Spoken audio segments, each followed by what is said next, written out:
It's another episode of the TheKickoutPodcast. We went through the forbidden door, and now we can see the briefcase in front of us as we all climb up to receive money in the bank. I go by the name of Skillit. My name is Mekz. My name is Skan. And the three of us are going to review 2022 Money in the Bank. But before we do that, how are you guys? Good, man. A bit like doing a lot of recording yesterday, so I've kind of lost my voice a bit. But yeah, I'm gonna soldier through it, man. I'm gonna Cody Rhodes it, man. How are you, Mekz, man? How's things with you, brother? Well, yeah, I was Cody Rhodes in the gym on Monday, and now I've hurt myself even more. So excuse me if I'm a bit stiff today because I'm in a bit of pain. But yeah, I'm good.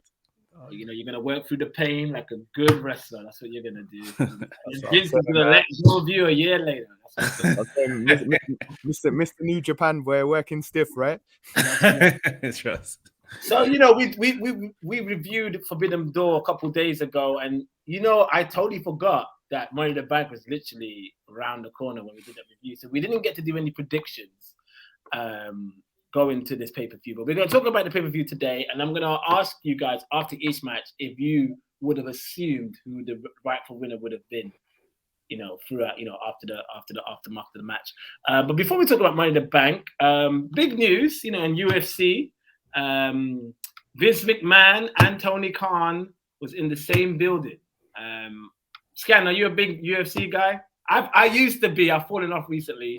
But yeah, I'm in the same boat as you, man. Like back in the day, I was, but now, I've fallen off. What about you, Mekz? I feel like you're a UFC guy. You strike me as a UFC guy.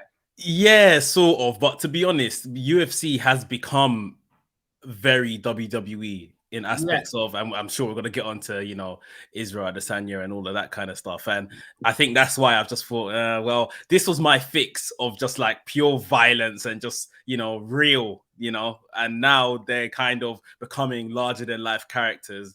I might as well just stick to WWE and stuff. So, yeah. Well, that's a good point. I feel like the generation of UFC fighters and that's, you know, Israel Adesanya, is he quite young? He's quite young, isn't he? Yeah.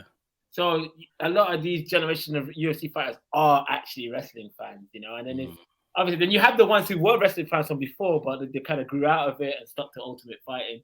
But I feel like I really like the fact that some of these people don't shy away from actually becoming genuine, showing that they're genuine wrestling fans. And it's show business, isn't it? So that's what, you know, McGregor was probably one of the first to really, not the first to really show that character, but the first to really kind of cross over to the mainstream as this kind of charismatic kind of guy. So it's show business. It's kind of one in the same, or becoming more and more one in the same. So yeah, that's what leads us to where we are today of UFC. So Vince McMahon, Triple H, Stephanie McMahon, Pat McAfee were all in attendance. Jim Ross and Tony Khan was in attendance. You know, Israel Adesanya came down with the Undertaker entrance. WWE gave them full rights to use the theme song, which was brilliant. Like they didn't hold back. The lights was like Undertaker, the purple lights, the blackness. Israel did the hat, the urn, and then he raised the hands, the lights went on. Did Israel roll his eyes back as well? I feel like he did. I think he did. I don't think I saw that, but he might have. Apparently, I heard reports that he rolled his eyes back as well. I have to ask you guys, it's going to happen, isn't it? He's going to sign a contract. When his UFC career is done, he's going to sign a contract at WWE, right? They must be looking at it. He said he is. So obviously post all of that, post the fight, obviously all the press afterwards are talking about his dramatic entrance and will he ever cross over? And he said, yeah. Like, he said, yeah, as if it's already like been penned sort of thing. Like, so it's a matter of time. He'll be a great addition. They might as well try and get McGregor if McGregor's clean now. I don't know if he's in a clean mind state. He was a bit mad. He was moving mad a few years ago. But if McGregor's in a good mind state, you might as well get him. They've already got Logan Paul. I feel like that is the future for WWE. Just get these big sports entertainers with big personalities. You might as well get Floyd Mayweather. I know Mayweather did something back in the day. You might as well get him. He's still in good condition. Like, get these stars to become your main stars at WWE because that is where the money is, man. I think that's something WWE needs to start doing. I think that's what I think the biggest clue was when they kicked off NXT 2.0, when they kind of was like, you know what, we're done with these indie wrestlers now. We just want athletes. You know what I mean? We just want superstars. And I think that's where they're going now. You know, who's the next superstar? Okay, well, there you go. All right, let's talk about superstars. Let's talk about Money in the Bank this weekend. It took place on Saturday, the 2nd of July, which I totally forget that WWE do Saturday pay-per-views now. I'm still so used to the Sunday pay-per-views. So apparently, every pay-per-view for the rest of the year is on a Saturday. I mean, this is what I love about WWE. When the competition does something, when WWE wants to, they know, okay, when Eric Bischoff extended pay-per-views from four shows a year to like, I don't know, for 12 a year, WWE followed suit. And they're doing it again. Tony Khan wanted to do his pay-per-views on Saturdays. WWE's like, you know what, let's do it on Saturdays, which is great. This pay-per-view was in Paradise, Nevada, in the MGM Grand Arena. And I guess, I'm not going to talk about the kickoff show, but did anything happen in the kickoff show? I don't think there was anything on the kickoff show. I don't think there was either. I don't think there was any matches. No. But Money in the Bank kicked off with the women's ladder match. Liv Morgan, Alexa Bliss, Asuka, Becky Lynch, Lacey Evans, Raquel Rodriguez, and Shotzi Blackheart. I'm going to go to Mekz first, because Mekz, I know that you follow a lot of the women from the NXT days. I mean, so did I before I fell off from 2.0. But and I know, I'm sure that you did too. But Mekz, what did you think of this match? Was Liv the right winner? And tell me what you think of this match, because I've got my opinions. I want to hear what you have. I'm not, this is a bit of a no holds barred situation. I like to find the positives, but this match was a bit of a mess. Just how, things just didn't quite come together on the night for the ladies. A lot of botches, miscommunications, which I'm sure everyone is susceptible to when there's 7 women in there and you're trying to link up spots and all that kind of stuff. Shotzi Blackheart seems to have taken the brunt of the criticism.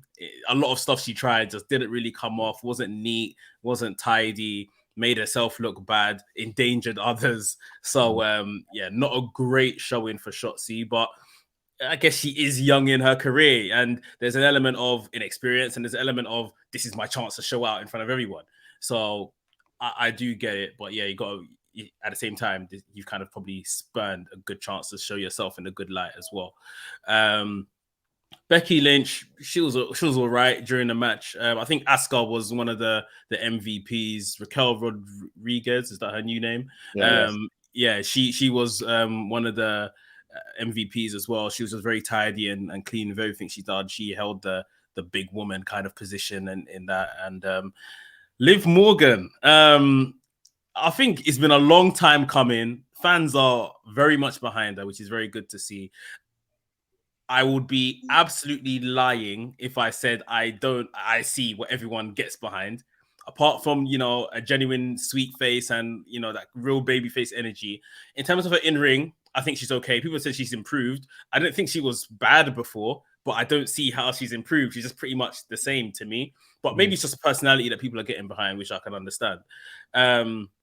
She done a little low-key spot when the ladder was falling down, bounced off the top rope and brought it back before she knocked off Becky and grabbed the briefcase, which was good.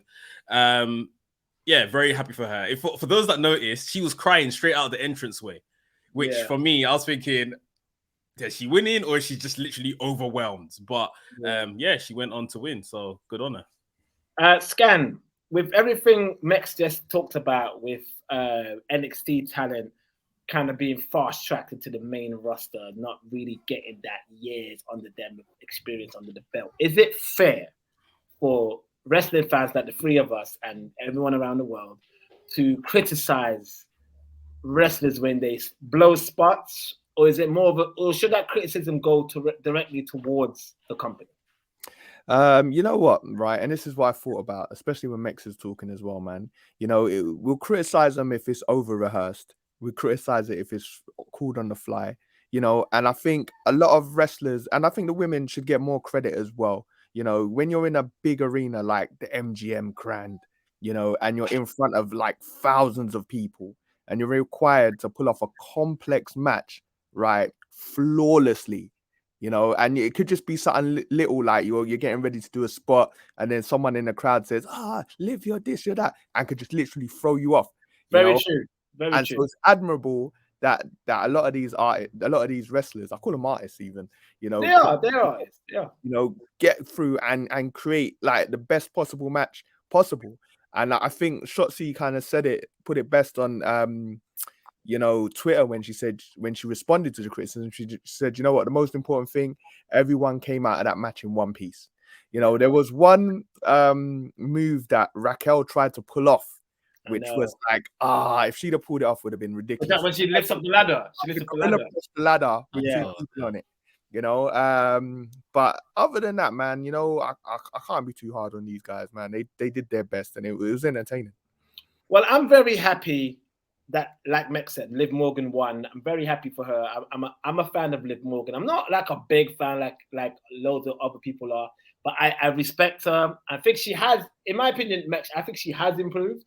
I think she has. She's done some stuff that's really wowed me. I'm like, okay, I didn't think she was able to do that a few years ago. So I think she has improved her in-ring. I love the spot she did with the sunset flip. You know, it nearly botched a bit, but the sunset flip from the top of the ladder, from that height, and to land that, I was like, go on, Liv.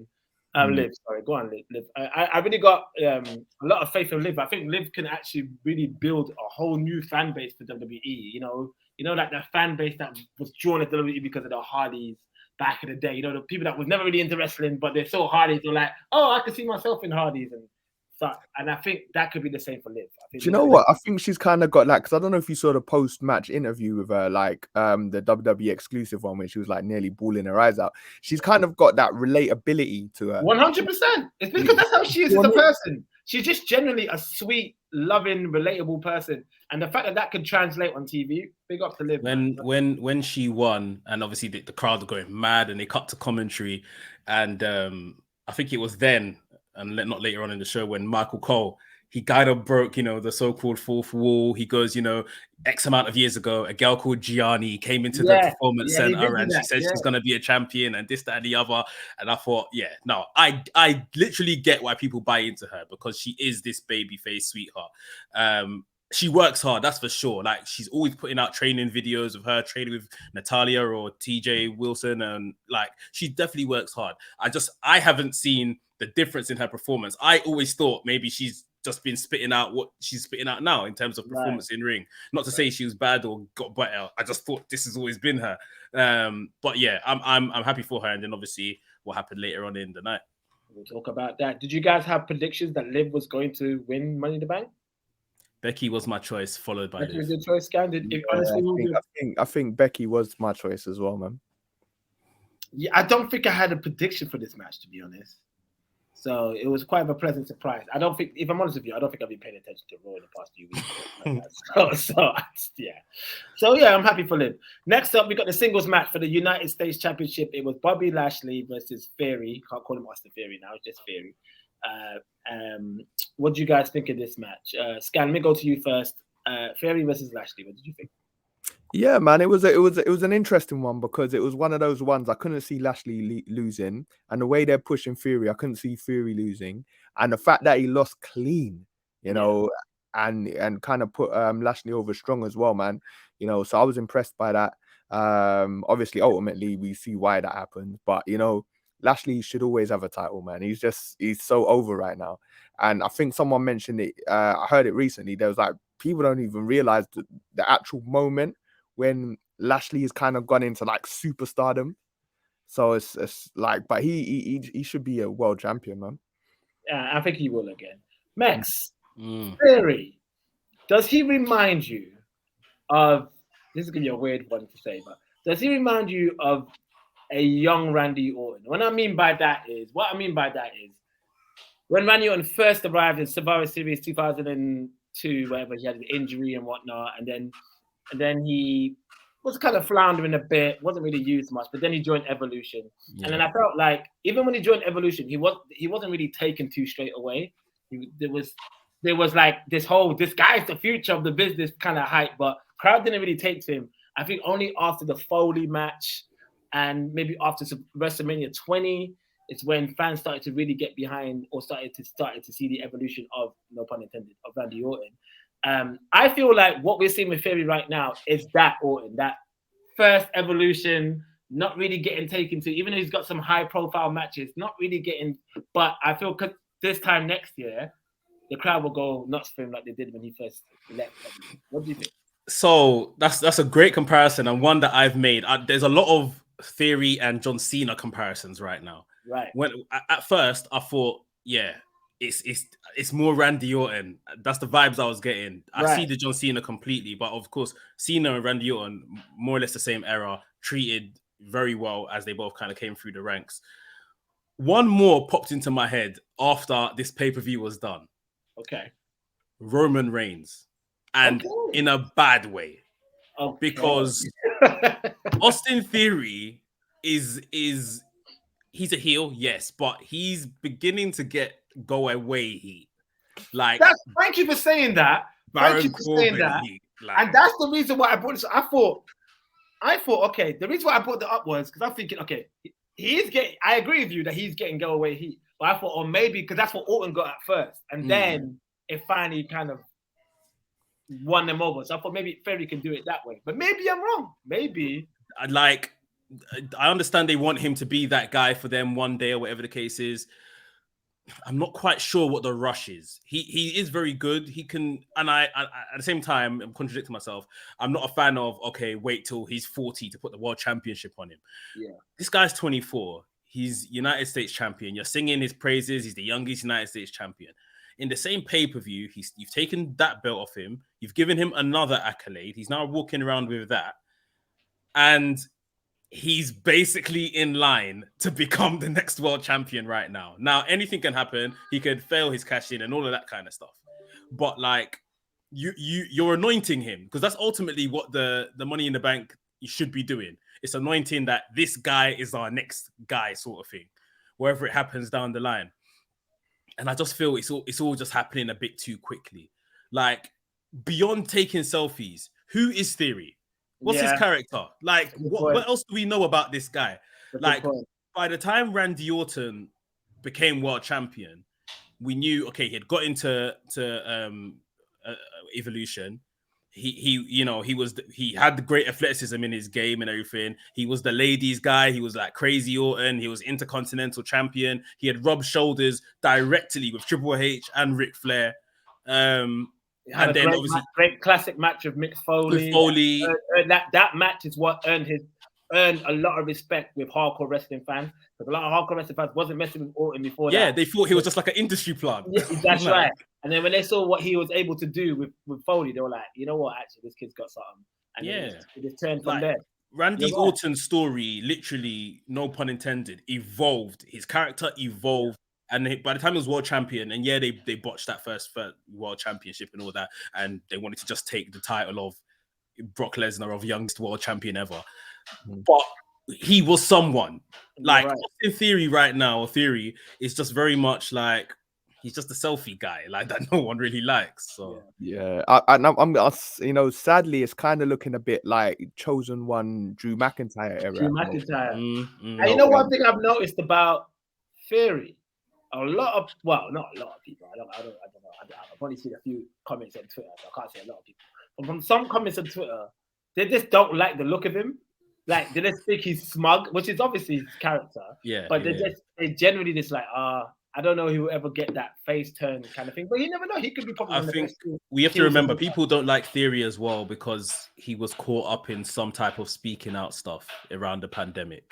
So if you guys remember, he was actually at WrestleMania 2020 in a tag team match, I think it was. Yes, after all that happened, he got sent back to NXT. That's when he was doing the way stuff with Johnny Gargano and stuff. And then he's been brought back. So even with that, you can see he's highly favored.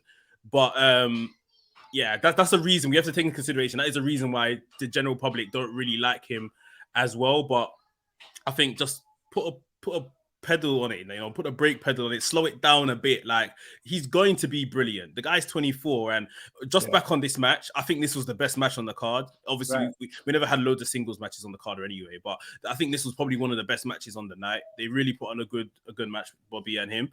But I just think we're just rushing Theory to the top a bit too much. Quick question. Sorry. Yes, one more thing on Theory, man. Do you think that he can go his whole career as just Theory, or do you think in the long run he's going to need a new name? I think Theory works. It's working now. Yeah, I don't think it's bad. Austin Theory makes sense. Because everyone usually has two names, isn't it? Yeah. I think by the time they maybe want to do something big with him, they may have to, slightly just start calling him Austin Theory again without explanation. But yeah. Did you guys have Lashley winning this, or did you think Theory was going to be taken? I thought Lashley would win, but again, I was surprised Lashley won, like Scan said, because obviously Theory is pretty much the chosen one. But I guess we saw why one thing happened and then what happened at the end of the show. What do you think, Scan? Yeah, I kind of thought Theory would have won with shenanigans, but like the fact that he lost clean, good stuff, right? Yeah, pretty good. Okay, Bianca Belair defeated Carmella for the singles match for the WWE Raw Women's Championship. I didn't get to see much of this match. I think I was busy doing some work, so I missed some of this match. Mekz, what did you think of this match? Regular training drill for Bianca Belair. Right. This match had no heat going into it. She just done what she does best, very effortlessly, moved around the ring, put Carmella away when Carmella, I think, either grabbed her hair or done something that ticked her off, and put her away. It's easy defense, but for me, they need to do more with Bianca Belair. Like this, it's not good enough her just holding this championship and not coming across like a champion. Like even the past couple of Raws between Becky and someone else has main evented the show.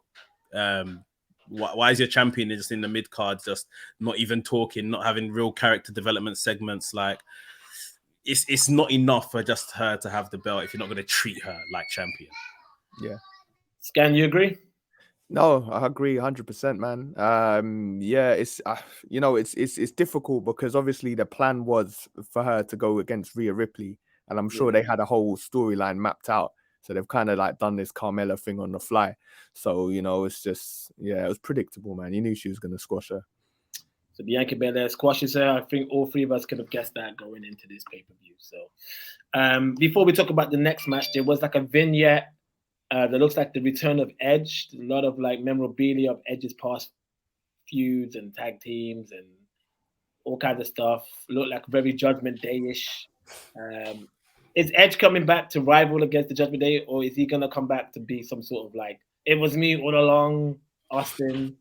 Is he coming back to be the leader of the Judgment Day again? What's happening here?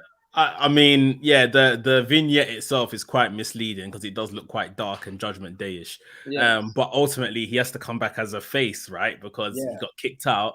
And then ultimately, the story was he got kicked out because they needed faces on Raw because the likes of Cody isn't around and stuff like that.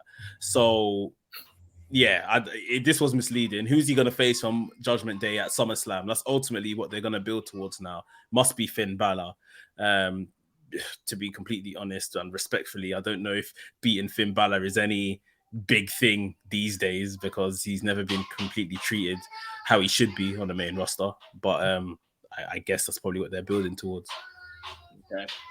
Next up, arguably, I think probably the best match on the card, the tag team championship match. It was the Undisputed Championship with the Usos versus the Street Profits. Scan, loads of rumors of Street Profits turning heel or Montez turning heel. Or first and foremost, before we get into that, actually, what did you think of this match? And then tell me what you think about a possible heel turn for Street Profits.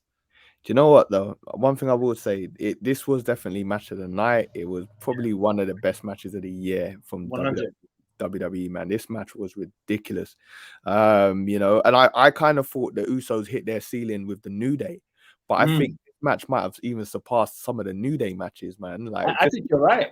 Just the chemistry between these two teams, man, is amazing.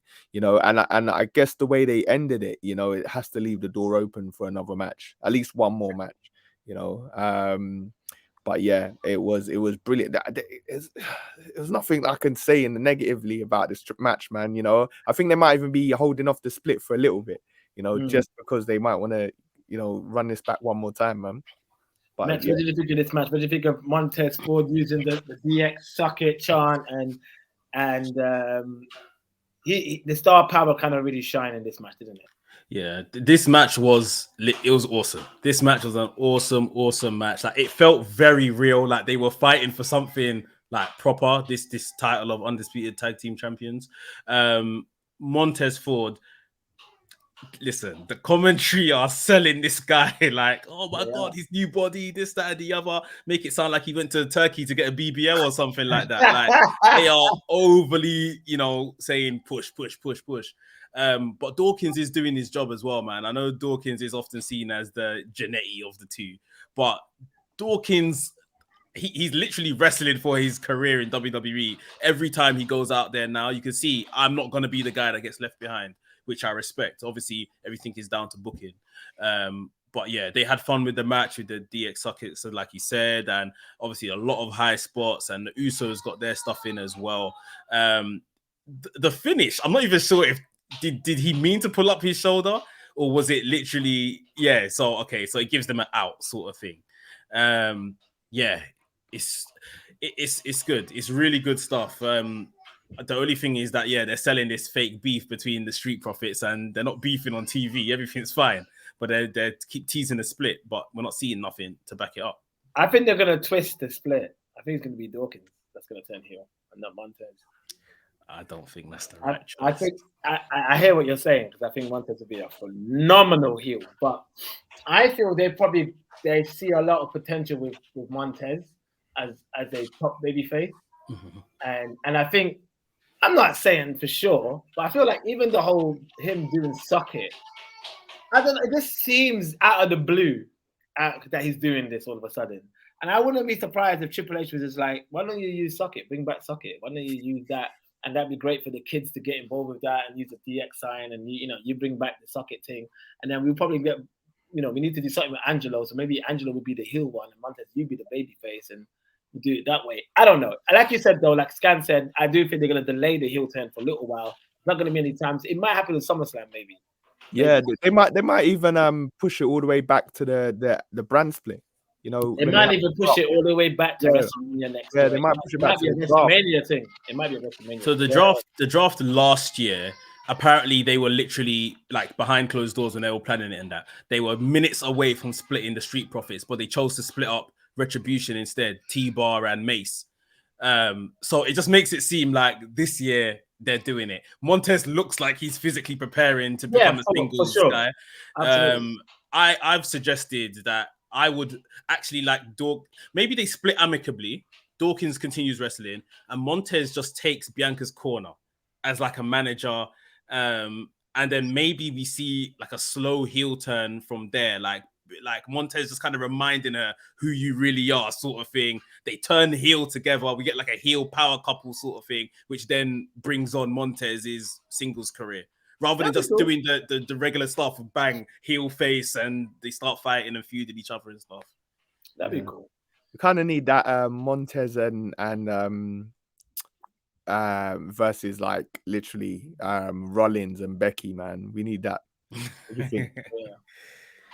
So Street Profits lost to the Usos, but when the Usos did a double sweep chin, and then I think a 1D, the 3D 1D thing, and got the pin, but Montez Ford arm was up. When Montez came round after the Usos celebrating their win, Angelo and Montez look at the camera and they noticed that, hold on, my shoulder was up. How did the referee not see that? So Street Profits was justifiably upset. So we'll see what happens. I will talk about what happened on Raw. I didn't get to see Raw, so you guys need to explain to me what happened with them on Raw. No, they hosted a 4th of July party. Exactly. Yeah. Okay. No follow-up. Yeah.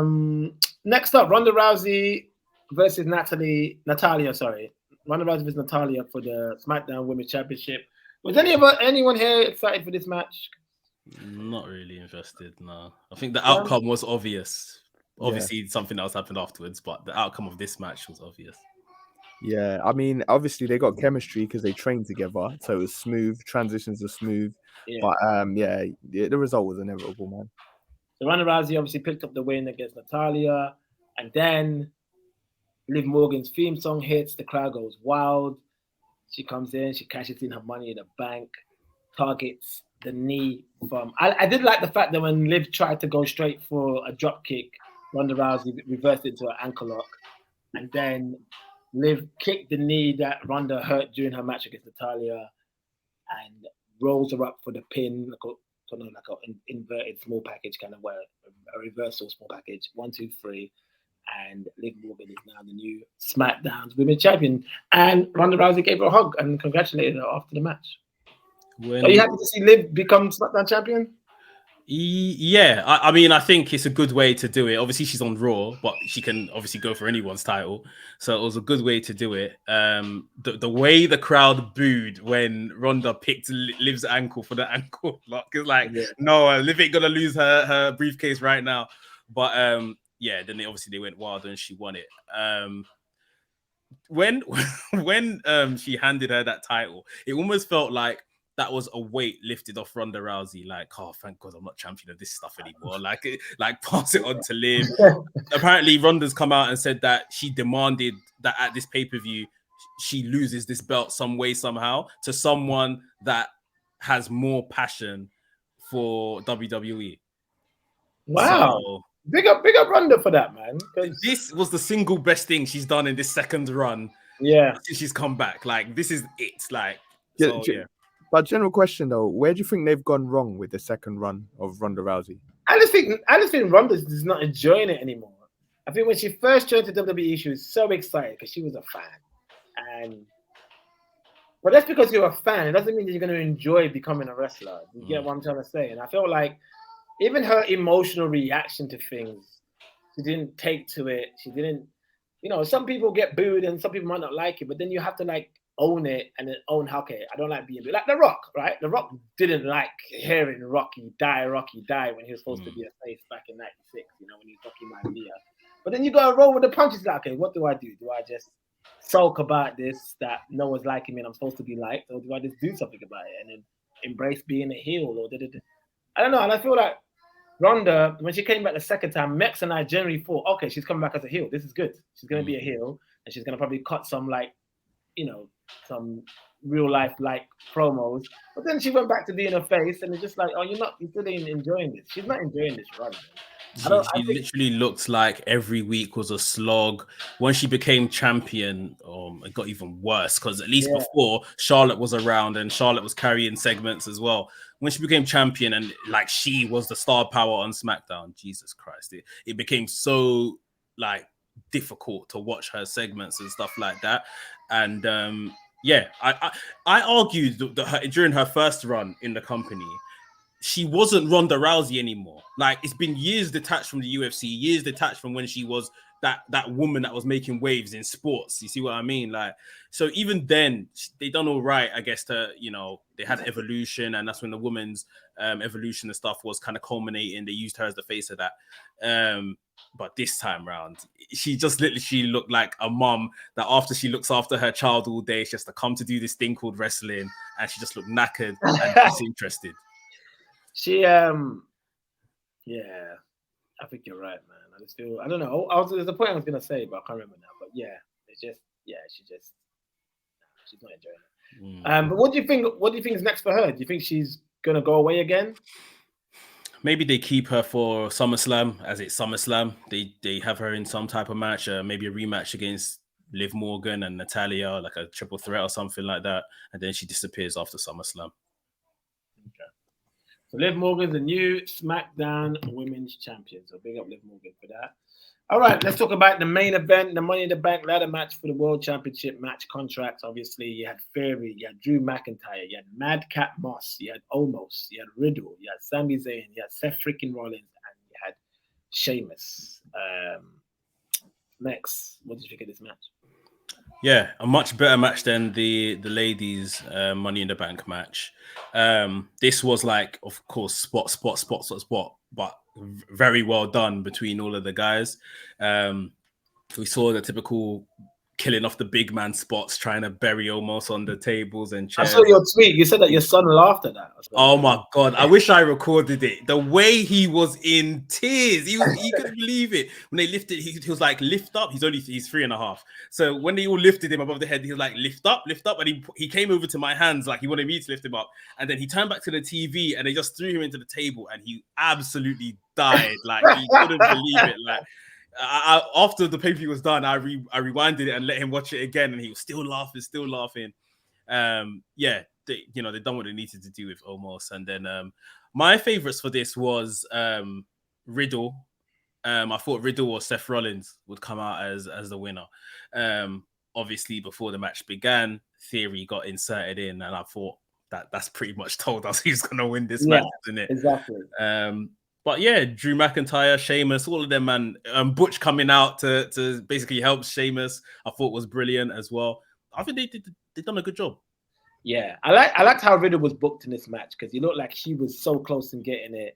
It's like that's two ways there's two ways they announce future champions in Money in the Bank matches: the guy who wins it and the guy who almost wins it, and they always done this. So Scan, when they were booking the way they were booking Riddle in this match, did you think, oh, maybe Riddle could be a possibility to win this? Oh yeah, definitely, man. Because I think obviously the story was already there. You know, he's lost the opportunity. He can't like pin or he can't wrestle Roman. So it was like, okay, cool. He's gonna cash in and pin Brock instead. You know, or something like that. But yeah, man. I genuinely thought Riddle was a shoo-in, man. Because they obviously there was rumors saying that they were gonna try and do the Seth heist of the century again. But yeah, to me, I wanted to see a fresh face with it, man. It would have been nice to see Sami Zayn win it. That would have been, This is what I was saying. If Sami Zayn won it and he thinks he's an Uso, like how would he have behaved like with the briefcase and hanging around them? In one instance, that man could have been like, okay, cool. Now we've got the briefcase in our camp. So Roman's safe for a year, basically. But then at the same time, Sami might want to double cross and I think Sami Zayn could be a good world champion as well within this character. So same here, me too. Yeah. But Theory won. New Money in the Bank cash, and he's probably going to have that briefcase for a whole year. He's not going to cash it in anything. So I was going to ask you lot, because obviously they're teasing Roman and Brock Lesnar are going to have this big, massive last man standing match at SummerSlam. It is ideal, and they keep planting these seeds. It's ideal for whoever the champion is to cash in after a last man standing match. Do you think this is only going to last a month, basically, and Theory's going to cash in at SummerSlam? Good question, especially after Lesnar and Theory had that. They've come together before, the Elimination Chamber thing. So this could be a way of Theory can it, because if Lesnar beats Roman, and then the Bloodline attacks Roman afterwards, and then Theory, I don't know. I feel. Maybe that's a possibility. I had a feeling that they're probably going to make Theory have it for a long time before he cashes it. Like just reminding people that he's the Money in the Bank owner and he's got the briefcase, and he doesn't actually cash it in until maybe another. They'll probably save it for another controversial way of making him cash it, like another memorable moment. He needs a memorable moment, right? So they'll probably save it for that. But what would that memorable moment be? I don't know. Maybe it is what you're saying, Mekz. Maybe that memorable moment is cashing it against the big dog or Lesnar. So that's a good shout. Maybe. What do you think? Yeah, what do you think, Scan? Yeah, man, it's been a while since they've booked like a long running like Money in a Bank holder. That's been a while, isn't it? So they might as well give it to Theory, yeah, and they gotta be creative with the booking, man. Like there was a couple, I think with Ziggler, man, there was a couple of times where he nearly lost it, you know, it's just like all of that. And then it was literally like almost a year before he booked it, he cashed it in, man. So, you know, be interesting to see if they can pull that off again. I was watching this and I was thinking, Money in the Bank is you're given a storyline. The whole thing, the whole concept gives you a storyline. Like, why are you spurning it? That the women's one, you might as well just turn it into a championship match now. Like, forget women's Money in the Bank, because all of them, apart from Carmella, the first winner, has cashed in within 24 hours. Yeah. So what is the point having this built-in storyline that you're basically just getting rid of more time on the same night? Like, I think it's just a bit lazy. And the men's, I don't think I've seen a better Money in the Bank briefcase holder and then cash in since Seth Rollins in 2015. and that's 7 years ago. Like, come on, you lot have to do Yeah. better. Like, Okay, so that was Money in the Bank 2022. We're gonna do what we always do. We give our pay-per-view ratings out of 5. I will go with Skan first. Skan, what do you rate Money in the Bank?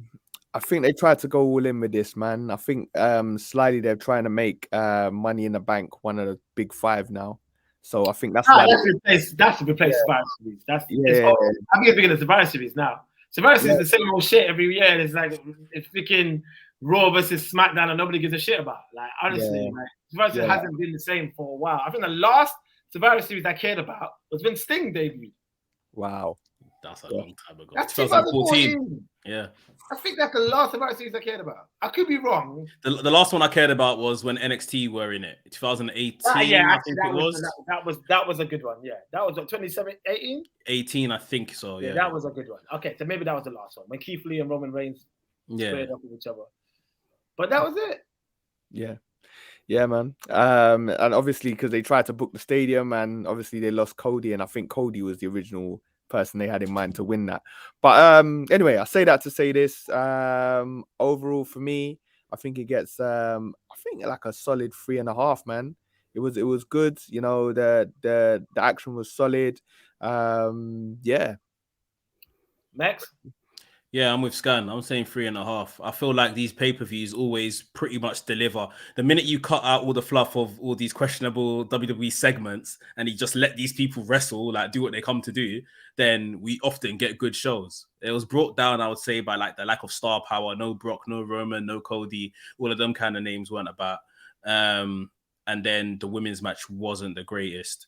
But other than that, I think it's a pretty solid pay-per-view, just under 3 hours. Yeah, I agree. I think 3.5 is a good ranking for this pay-per-view. Very good show, very entertaining, and it was just no fluff. It didn't feel long, just straight into it. So big up W on that one. What happened on Raw? Anything of note that's from the fallout of Money in the Bank? There's gonna be the rematch, Bobby Lashley and Theory at SummerSlam. They announced that. In the main event, Becky Lynch beat Asuka in a no-holds-barred match. That was a really good match. They're phrasing it as if, okay, now Becky Lynch is done with Asuka and she can move on, but I'm sure she'll face Asuka again next week or something. Like we said, Street Profits, unfortunately, weren't really involved in anything apart from their 4th of July celebrations, which led to a hot dog eating contest, which Tozawa won. Otis got sick in the ring, I thought, during his match because he ate too much hot dogs. Bianca Belair, Liv Morgan teamed up to take on Carmella and Natalya. Yeah. And the champions won. Pretty much. And that's it. There's probably other bits, but there was nothing that really built towards SummerSlam, which is in 4 weeks' time. Like, yeah, I think with the Theory thing, they basically confirmed that John Cena ain't going to be there. I think we're probably going down the direction of Bianca Belair versus Becky. So that's telling us Rhea Ripley's not coming back for now, you know. But I think they kind of called it in, man, because it's 4th of July. They know no one's really watching. So they didn't really, you know what I mean? Roman's coming back on Friday. So that's SmackDown's going to be where everything kicks off, man. One thing I want to mention of just random, I'm really loving, I haven't seen a lot of it, but what I've seen on social media for the last segment that happened on SmackDown last week, I'm really loving what they're doing with LA Knight's new character, with the model walkway, with Mansoor and Mace, with Marseille, they call him Marseille, and Monsieur. I thought that segment was amazing. You know what they did? It said, I'm assuming all 3 of them is in a faction, right? That's a faction. Yeah. Get Tyler Breeze to come back. Get Fandango to come back. Make that a 5-man faction of these models and let them just terrorize. Like, I think they could do great things. I know it's very comical, but I think even with the comedic element, they could probably ease into a bit of a mid-card program. You know what I mean? The Intercontinental title. I know Gunther has that, but I'm loving it. I'm loving it. That's the stuff I love, man. They've been running this on like dark segments of SmackDown for like maybe 2 months now. It's only obviously come to TV within the last couple of weeks. and he had me at M.I.T.B. Like I was sold from then. I said, whatever this is, I'm buying into it because LA Knight, is we've seen this mold of wrestler, this Miz kind of all them kind of guys in it, but yeah, there's something about this guy since NXT. I know he's been about for a minute, but I ain't watched him anywhere else really apart from when he came to NXT. Yeah, I'm sold on him. So yeah, hopefully. Yeah, I love that. It reminds me of like, you guys, all three of us know, like, it reminds me of the times where, you know, in the Attitude Era, they always had little comedic segments, you know, like little comedy wrestling gimmicks. Like that stuff's still gold to me. Like I think Jericho's the only one that's kind of flying that flag in today's modern wrestling, and it's good to bring that back. So good to see it. And I'm not talking about the stupid corniness that you see with like what Tozawa does. Some of that is funny, and what R-Truth does, some of that is actually generally funny, but has a little bit of a shelf life. But I think with this could actually do really well, and this could actually get, like, you know how Too Cool went over. Too Cool was a comedy act at first, and then they went over and they paired him up with Rikishi, and they became mega stars. I think this could be the same with M.I.T.B. I'm not sure I've got faith in his models, but I've got faith in M.I.T.B. Yeah, 100%. Yeah, that should be good. That's the thing. It's the fact that he's the guy carrying it. It can do really well. We'll see what happens. I think on Friday they're doing their tennis collection, isn't it? Their tennis one. See, that's what I'm saying, bro. Genius, bro. Bring back Tyler Breeze for this, man. We need to bring back Tyler Breeze. Like Tyler Breeze needs to join. There's guys. It's not Fandango. At least Tyler Breeze, at least. You know? That's kind of his gimmick. Just hyping it a bit more. Making it a bit more official. Like 2022 fashion runway. How he's done today. You know what I mean? He's not dated. But we'll sign off from there. Thank you so much, guys, for joining us. For anyone that's tuning in that don't know where to find you, please plug your socials right now. Find me at WrestleManiac UK. That's Mekz, WrestleManiac UK on Twitter, TikTok, Instagram, all the usual places, and on YouTube, of course. Yeah. Find me at Skandouz, that's SKANDOUZ, on all platforms except TikTok. Follow me, SkillitWorld, SKILLIT World, and follow us at TheKickoutPodcast, and on Instagram, TheKickoutPodcast. Thank you again. We'll be back with a few more episodes later on, whenever WWE or any of the wrestling world is going to be excited. Take care, guys. Have a good one. Enjoy the rest.